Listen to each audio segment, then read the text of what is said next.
Olá, no começo tudo são flores, namoro, casamento, filhos. Mas no meio do caminho a coisa desanda, vem a separação e a convivência muitas vezes não é nada harmoniosa. E é aí que pode entrar o tema do nosso programa, alienação parental.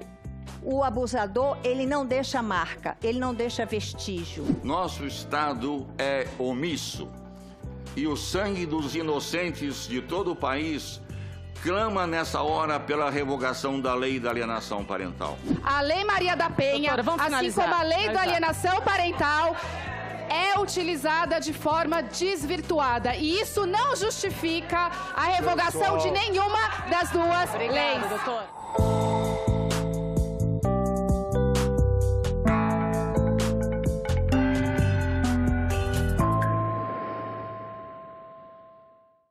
A lei da alienação parental foi sancionada em agosto de 2010. Passados 9 anos, o Congresso voltou a ser chamado, só que dessa vez para derrubar a lei em vigor. É isso mesmo, está em tramitação no Senado o projeto de lei que revoga a lei da alienação parental. Mas que lei é essa?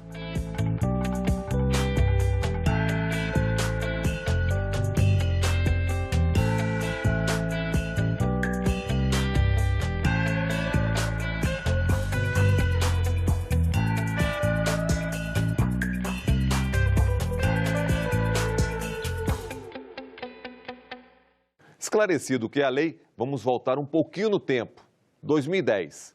Primeiro, na Comissão de Direitos Humanos. O projeto da alienação parental do deputado Regis de Oliveira, ele visa proteger a criança.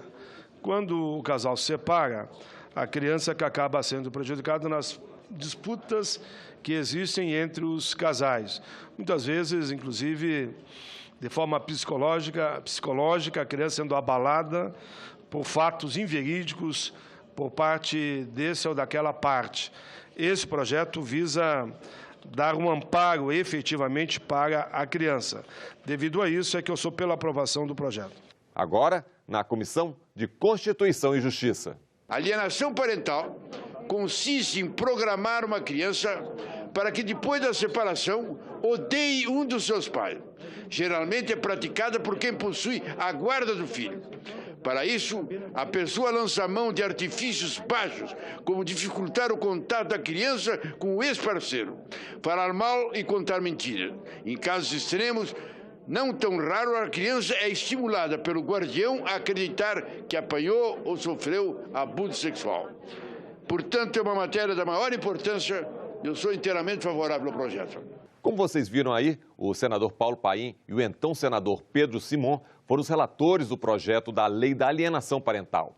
Só que em 2018, já com a lei em vigor, a CPI que investigou os crimes relacionados aos maus tratos a crianças e adolescentes no país aprovou várias propostas de aperfeiçoamento da legislação.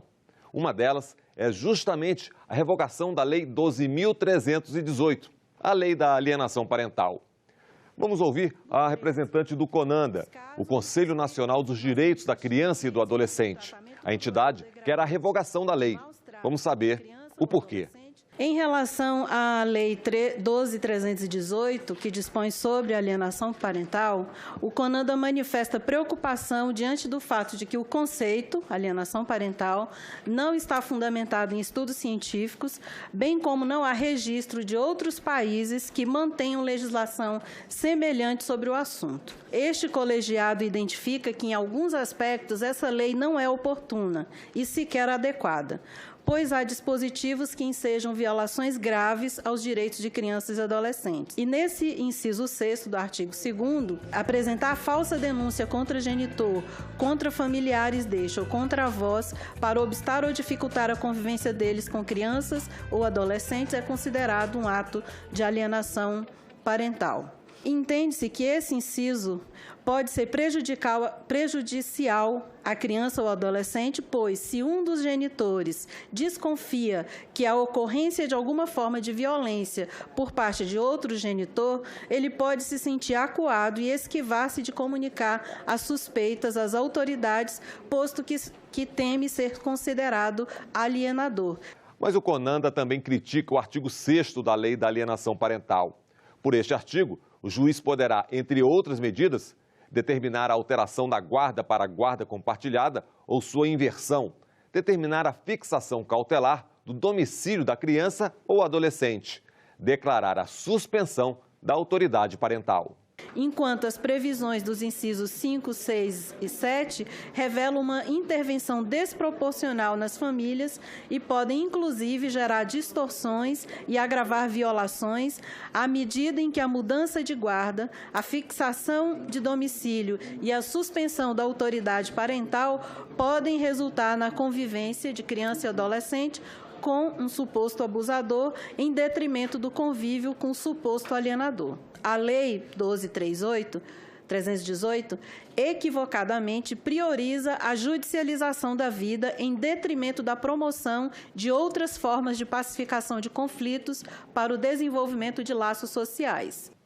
A violência contra crianças e adolescentes é um tema recorrente quando o assunto em questão é alienação parental. O acusado pode usar a lei da alienação para se defender. E aí, quem acusa e não prova o suposto abuso pode até perder a guarda.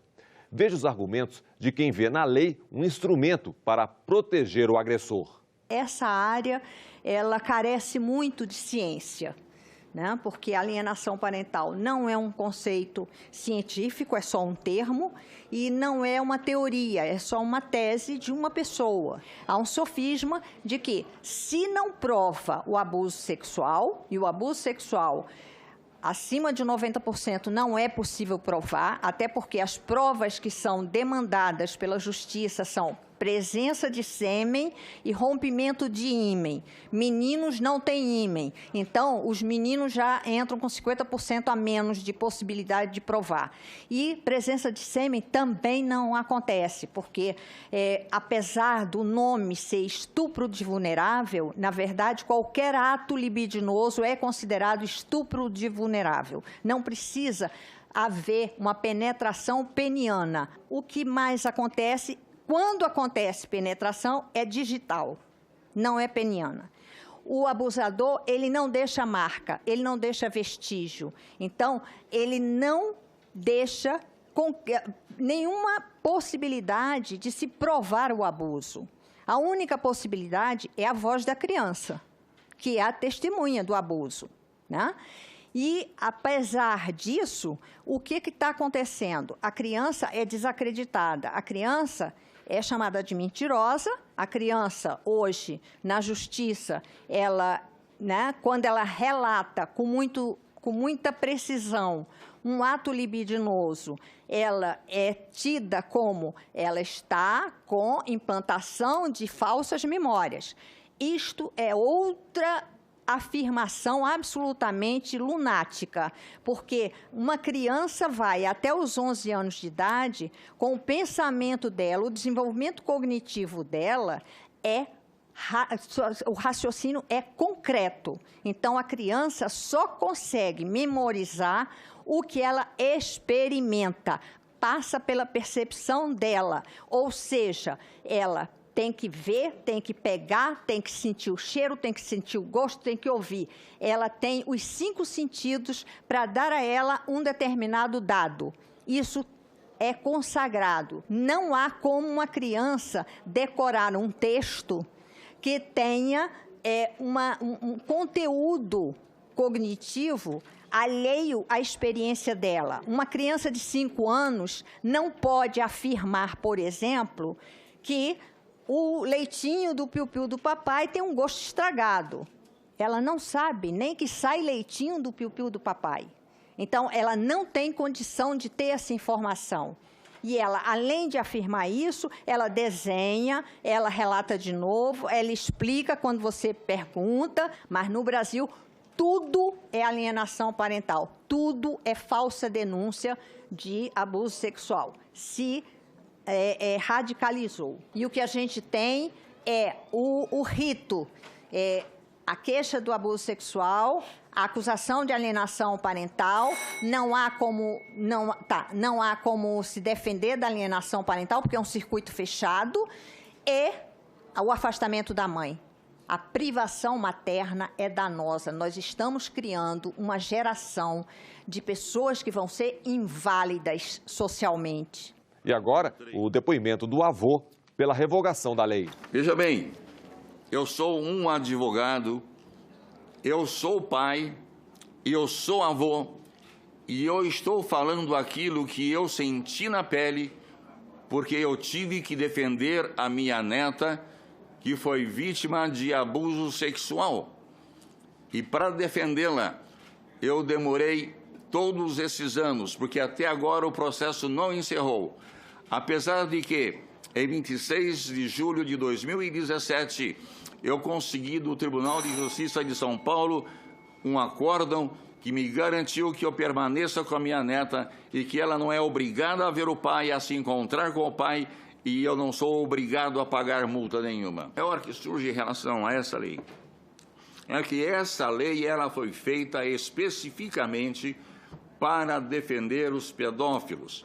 Essa lei ela foi feita especificamente para blindar a pedofilia intrafamiliar. Nosso Estado é omisso e o sangue dos inocentes de todo o país clama nessa hora pela revogação da lei da alienação parental. Nenhum país tem a alienação parental como lei. Nosso país não pode ser exceção. Mas a advogada especialista em direito da família diz que não é bem assim, que a Justiça tem meios para fazer uma boa interpretação da lei. Acompanhe. Eu tenho muitos processos de alienação parental. Eu acho que dentro do meu escritório, nós somos em 5 advogados. Dentro do meu escritório, nós temos pelo menos 80% dos processos relacionados à alienação parental. Se a lei hoje, talvez, tenha alguns problemas, ela não pode ser simplesmente revogada, porque eu estaria delegando uma série de crianças a não ter uma proteção, de ter uma infância sadia e ter um desenvolvimento sadio.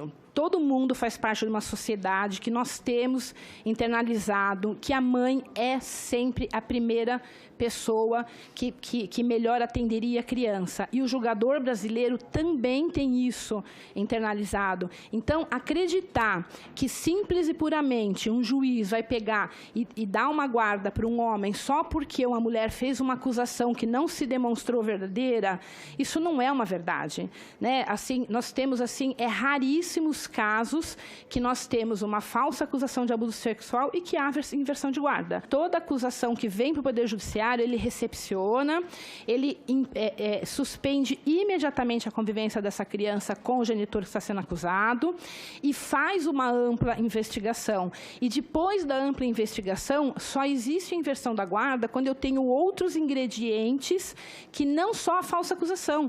Então, assim, observa-se que naquele caso específico a mãe tem um outro problema, o pai é o melhor para atender as necessidades da criança. Agora, não existe essa história de achar que pura e simplesmente tem uma falsa acusação de abuso sexual e aí vai ter uma inversão de guarda automática. Eu tive um caso que o desembargador, ele chamou todo mundo para uma audiência, ele falou com criança, ele chamou psicólogo, ele fez de um jeito para que aquela família se apaziguasse e a partir dali a gente começasse a ter uma situação diferenciada, aquela família pudesse seguir. A grande parte dos processos que eu tenho no meu escritório, uma simples advertência resolve. A intenção do juiz é sempre manter o pai e a mãe. A gente tem isso como muito claro e isso passou a ser regra no nosso Poder Judiciário a partir da lei da alienação parental. Por quê? Porque antes da lei da alienação parental, o Poder Judiciário brasileiro permitia, de uma certa forma, que a criança não tivesse os seus dois genitores na sua vida. A nossa legislação, ela não é radical assim. A nossa legislação, ela pede para que o juiz assista e veja a família, estude a família e, a partir daquele estudo da família, ele dê a solução para o caso. E a neuropsicóloga também faz uma defesa da lei da alienação parental. Ela pede maior capacitação dos profissionais envolvidos. Então, nós temos que estar aqui em favor das crianças, sejam aquelas alienadas e sejam aquelas que são abusadas. Então, assim, né, o que eu estou pedindo, assim, vamos baixar um pouquinho a guarda para a gente poder repensar e pensar junto a forma como as coisas estavam tomando, né, o rumo que as coisas vêm tomando. Falsa acusação de abuso sexual, ela pode ter vários meandros. E aí, como é que a gente faz com isso? Né? Uma das coisas que eu venho falando e gritando e berrando, né, uma acusação de abuso sexual ela não pode ser compreendida a partir de uma entrevista com a criança. Ela não pode ser compreendida apenas na fala da criança, ela vai ser entendida também na fala da criança, mas dentro de todo um contexto. O que eu estou questionando a todos é assim, o problema é a lei ou o problema é a capacitação dos profissionais, a falta de políticas públicas preventivas, estruturas dos tribunais, delegacias e instituições afins, ou ainda a litigância sem fim de muitos familiares e genitores? Né? Então, enfim, o problema recai sempre na parte mais frágil, que são as crianças e os adolescentes. Até quando vamos ficar perdendo o nosso tempo em disputas jurídicas e legislativas, ao invés de aprimorar o sistema que precisa prevenir, investigar, avaliar e julgar de formas mais adequadas? E quando a lei acirra conflitos, sem espaço para entendimento entre as partes? Vamos ouvir. A Lei 12.318, ela deve ser revogada também porque a síndrome de alienação parental é uma teoria sem comprovação científica. Não há espaço para conciliação e mediação. Há espaço apenas para esse conflito e para a exclusão de uma das partes. A categoria de alienação parental, assim como a síndrome de alienação parental, sugere uma terapia de ameaça contra um dos genitores que é acusado de fazer uma lavagem cerebral na criança. A lei 12.318, ela deve ser revogada porque favorece a violência sexual contra a criança por parte de genitores homens. Ela deve ser revogada porque contraria o melhor interesse da criança e adolescente, instrumentaliza as crianças e as nega, sobretudo, como sujeitos de direito. A criança não tem espaço para falar por si própria, para exercer a sua autonomia. A lei deve ser revogada porque viola a igualdade entre mulheres e homens. Ela tem que ser revogada porque ela desqualifica sistematicamente a violência doméstica contra a mulher. A lei tem que ser revogada porque ela discrimina pessoas com deficiência. Isso não é muito falado, mas quando se diz que uma mãe, por exemplo, é autista ou que ela é esquizofrênica, simplesmente por isso ela já é alijada e não consegue, então, ter esse convívio com os seus filhos. Um nono ponto, a Lei 12.318, ela deve ser revogada porque lei semelhante foi revogada no México, pelas mesmas razões que eu estou aqui mencionando. E, por fim, por tudo isso e por argumentos jurídicos que aqui não tenho tempo de expressar, porque essa lei é inconstitucional. E para essa psicóloga, a má-fé no uso da lei da alienação parental não justifica a sua revogação. A Associação Brasileira de Psicologia Jurídica declara e se posiciona de forma contrária à revogação da Lei 12.318 de 2010, que dispõe sobre atos de alienação parental. O nosso judiciário é extremamente conservador em prol de mães. Então, eles não davam a guarda compartilhada, porque eles entendiam que a mãe é aquela pessoa melhor para cuidar do filho. Foi apenas com a lei de alienação parental em 2010 que passou a entender como grave o afastamento do filho de um dos pais depois da separação.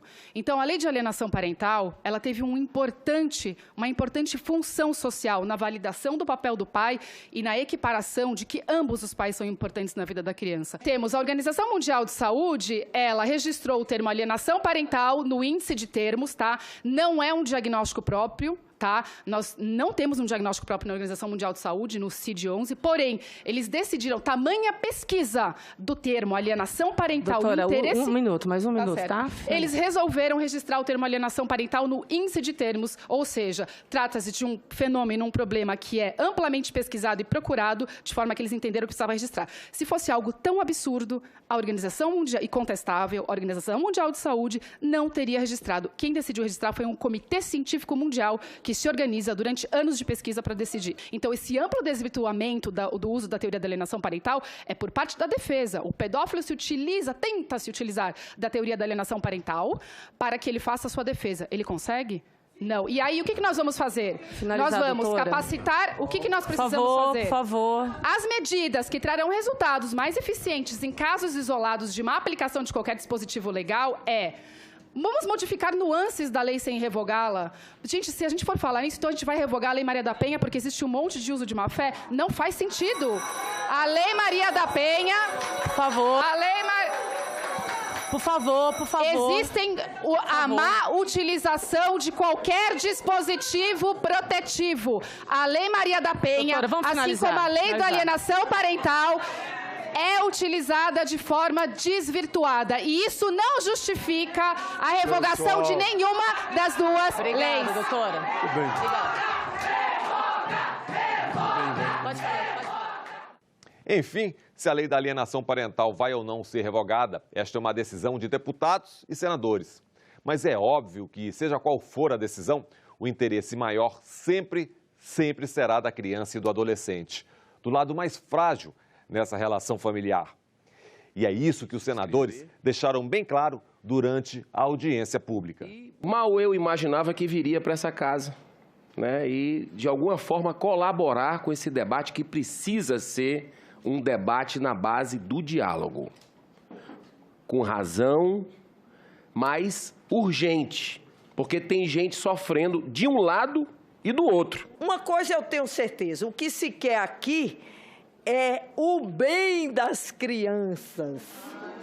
Então, vocês têm que, todos aqui têm que entender que aqui não tem lado do bem e do mal. Aqui nós estamos descobrindo a maneira de defender nossas crianças, que isso é importante. E eu me solidarizo com todas as dores. Eu só não quero que abandonem as crianças que foram alienadas psicologicamente. Qual é a solução que vocês dão? Vocês vão virar as costas para essas crianças? Não podemos fazer isso, como nós não iremos virar as costas para as crianças que foram abusadas sexualmente, jamais. Então, nós temos que construir juntos. Nós vamos ouvir todo mundo. Nós queremos entender tudo isso e encontrar essa solução. Será que é a lei que está errada?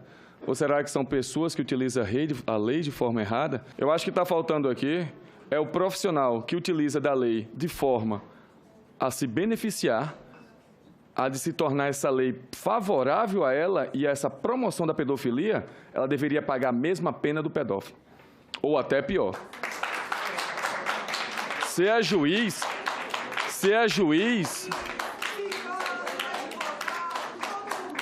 deve sim. Eles não estão contribuindo, não estão participando, não estão até mesmo se utilizando do cargo para fazer isso. Então ela tem que ser punida exemplarmente mais do que o pedófilo. Porque quem é pago... Então, só para concluir, se era essa a falha de uma lei que foi aprovada de forma unânime para a proteção de crianças, no qual fica entre um pai e uma mãe, ou entre parentes, que quer utilizar da criança como mecanismo de punição ao outro,